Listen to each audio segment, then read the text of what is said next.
Ticket ಘೋಷಣೆಗೆ ಇನ್ನು 2-3 ದಿನಗಳಷ್ಟೇ ಬಾಕಿ ಉಳಿದಿರತಕ್ಕಂಥದ್ದು. ಸಹಜವಾಗಿ ರಾಜ್ಯದಲ್ಲಿ ಸಾಕಷ್ಟು ಕ್ಷೇತ್ರಗಳು ಕುತೂಹಲನ ಮೂಡಿಸಿರ್ತಕ್ಕಂಥದ್ದು. ಅದರಲ್ಲಿ ಪ್ರಮುಖವಾಗಿ ಬೆಂಗಳೂರು ಉತ್ತರ ಲೋಕಸಭಾ ಕ್ಷೇತ್ರ ಕೂಡ ಸಹಜ ಒಂದು.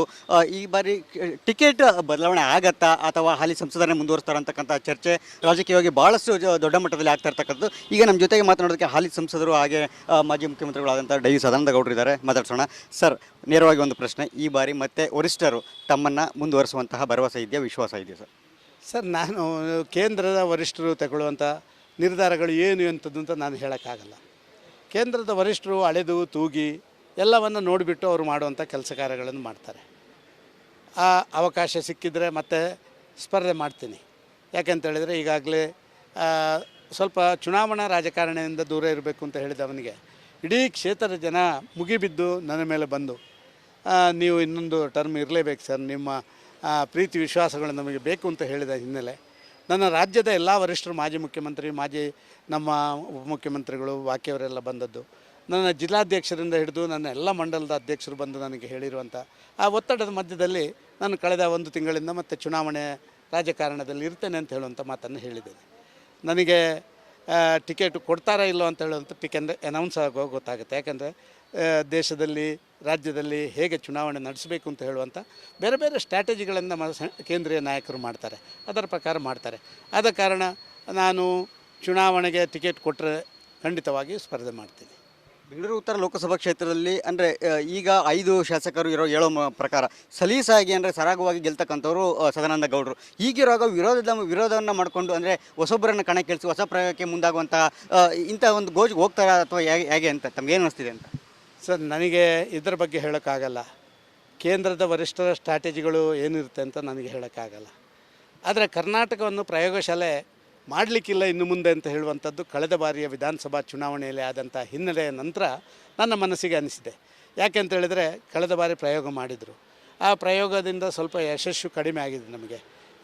ಆದ ಕಾರಣ ಮತ್ತೆ ಈ ಬಾರಿಯ ಚುನಾವಣೆಯಲ್ಲಿ ಅದಾಗೋದು ಬೇಡ.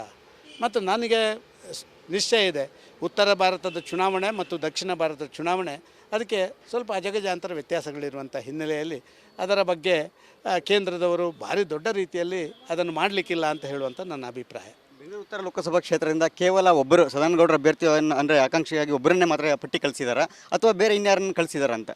ಇದು ಭಾರಿ ಕಾನ್ಫಿಡೆನ್ಷಿಯಲ್ ವಿಚಾರಗಳನ್ನು ನಿಮಗೆ ಹೇಳೋಕ್ಕಾಗಲ್ಲ.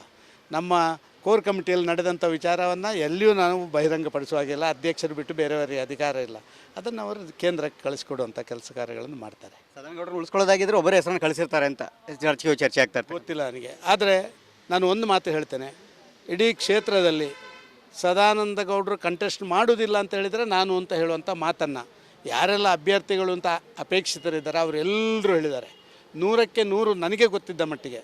ಗೊತ್ತಿಲ್ಲದೆ ಏನು ನಡೆದಿದೆ ಅಂತ ಗೊತ್ತಿಲ್ಲ. ಈಗ ಪೊಲಿಟಿಕ್ಸ್ ಅಂತ ಹೇಳಿದರೆ ಭಾರಿ ಸಂಗತಿಗಳು ಗೊತ್ತಾಗೋದು ನಡೆಯುವಂಥದ್ದು ಇರುವಂಥದ್ದು ಕಂಡಿದ್ದೀನಿ. ಆದ ಕಾರಣ ಒಂದು ರೀತಿಯಲ್ಲಿ ಅದು ಆಗಿದೆ. ಈಗಾಗಲೇ ನನ್ನ ಮೇಲೆ ವಿಶ್ವಾಸ ಇಟ್ಟಿದ್ದಾರೆ. ನನಗೆ ಭಾರಿ ಒಂದು ಮನಸ್ಸಿಗೆ ನೆಮ್ಮದಿ ಅಂತ ಹೇಳಿದರೆ ಇಡೀ ಕ್ಷೇತ್ರದ ಜನ ಬೇರೆ ಯಾರನ್ನೂ ಬಿಟ್ಟು ನನ್ನ ಒಬ್ಬನನ್ನೇ 2 ಸರ್ತಿ MP ಆಗಿ ಕೂಡ ಆ್ಯಂಟಿ ಇನ್ಕಂಬೆನ್ಸ್ ಇಲ್ಲದ ಪ್ರೀತಿಯನ್ನು ನೋಡಿದ್ದು ನಾನು ಪಡ್ಕೊಂಡಂಥ ಒಂದು ದೊಡ್ಡ ಸೊತ್ತು.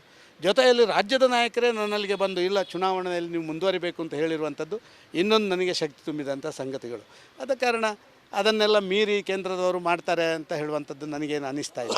ಕೊನೆಯದಾಗಿ ನನ್ನೊಂದು ಪ್ರಶ್ನೆ, ಈ ಬೆಂಗಳೂರು ಉತ್ತರ ಲೋಕಸಭಾ ಕ್ಷೇತ್ರನ BJPಯ ಭದ್ರಕೋಟೆಯನ್ನು ಹಾಕ್ಸಿದಿರಿ, ಪಕ್ಷ ಸಂಘಟನೆ ಮಾಡಿ ದೊಡ್ಡ ಮಟ್ಟದಲ್ಲಿ ಸಂಘಟನೆ ಮಾಡಿದಿರಿ ತಮ್ಮ ಅವಧಿಯಲ್ಲಿ.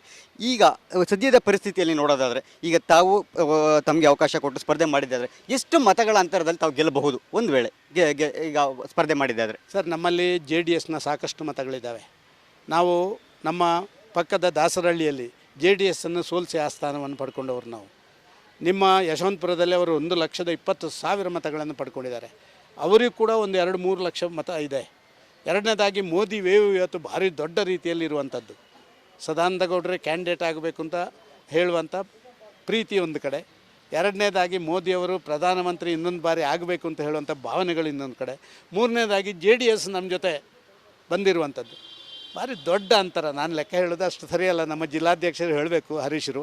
ಪ್ರಾಯಶಃ ನನಗೆ ಅನ್ನಿಸ್ತದೆ ನಾವೊಂದು 3-4 ಲಕ್ಷದ ಅಂತರದಿಂದ ಈ ಗೆಲುವನ್ನು ಸಾಧಿಸ್ಬೋದು ಅಂತ ಹೇಳಿ ನನಗೆ ಅನ್ನಿಸ್ತದೆ. ಎಸ್ ಟಿ ಸೋಮಶೇಖರ್ ಪಕ್ಷದಿಂದ ಅಂತರವನ್ನು ಕಾಯ್ಕೊಂಡಿದ್ದಾರೆ, ಅವರು ಈ ಬಾರಿ ತಮ್ಮನ್ನು ಬೆಂಬಲಿಸ್ತಾರೆ ಅಂತಕ್ಕಂಥ ಒಂದು ವಿಶ್ವಾಸ ಇದೆಯಾ ಸರ್?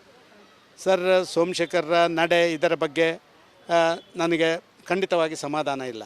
ಆದರೆ ಮೊನ್ನೆ 3 ದಿನದ ಹಿಂದೆ ಬಿದಿರುಕಲ್ಲಲ್ಲಿ ದೊಡ್ಡ ಬಿದಿರುಕಲ್ಲಲ್ಲಿ ಒಂದು ಕೆಂಪೇಗೌಡ ಸ್ಟ್ಯಾಚು ಉದ್ಘಾಟನೆ ಆಯಿತು. ನಮ್ಮ ಸ್ವಾಮೀಜಿಯವರಿದ್ದರು, ನಾನಿದ್ದೆ, ನಮ್ಮ ಸೋಮಶೇಖರ್ ಇದ್ದರು. ಅವರು ಅಲ್ಲಿ ಮಾಡಿದಂಥ ಆ ಭಾಷಣ ಅದು ಕೆಂಪೇಗೌಡರಿಗೆ ಅಲ್ಲ ಸೀಮಿತವಾಗಿ, ಅದು ಸದಾನಂದ ಗೌಡರಿಗೆ ಸೀಮಿತವಾಗಿ ಮಾತಾಡಿದರು.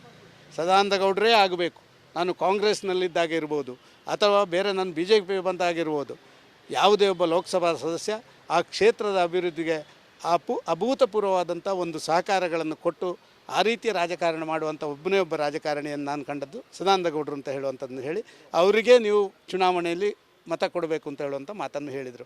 ಆದ ಕಾರಣ ಸಾರ್ವಜನಿಕವಾಗಿ ಅವರು ಹೇಳಿದ ಕಾರಣ ಅವರನ್ನು ನಾನು ನಂಬೋದು ಅಂತ ಅನ್ನಿಸ್ತದೆ.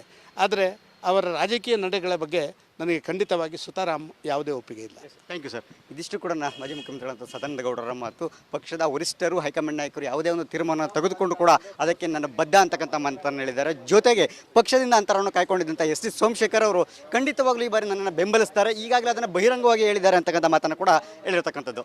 ಕ್ಯಾಮ್ರಾ ಪರ್ಸನ್ ಮಹೇಶ್ ಜೊತೆ ಸುರೇಶ್, ರಿಪಬ್ಲಿಕ್ ಕನ್ನಡ, ಬೆಂಗಳೂರು.